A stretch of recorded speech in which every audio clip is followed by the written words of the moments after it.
শহর থেকে অনেক দূরে এক গ্রামে গিয়েছিল সাজল। শীতের রাত, চারদিকে ঘন কুয়াশা। সাজল তার বন্ধুর বাড়ি থেকে ফিরছিল একা।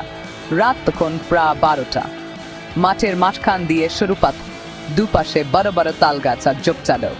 হাঁটতে হাঁটতে সাজলের মনে হলো পিছন থেকে কেউ তাকে ডাকছে। একটু দাঁড়াও না ভাই। সাজল ভাও পেলেও সাহস সচ্চায় করে পিছনে তাকালো। দেখলো কুয়াশার মধ্যে এক বৌদ্ধ মানুষ লাঠি ভর দিয়ে দাঁড়িয়ে আছে। লোকটার মুখ কুয়াশা অস্পষ্ট। সাজল ভাবলো হয়তো কোনো গ্রামবাসী সাহায্য চাইছে।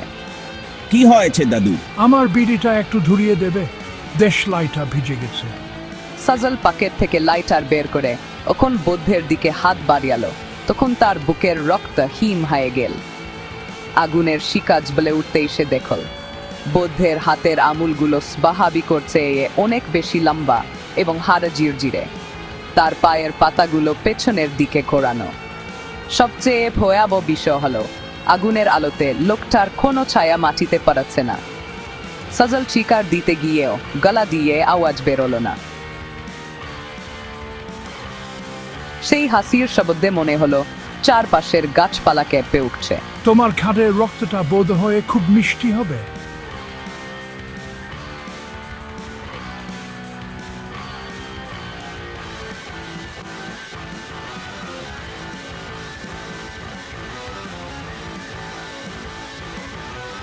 পরদিন সকালে সাজলের জবান ফিরলে দেখে সে তার নিজের বিছানায় শুয়ে আছে।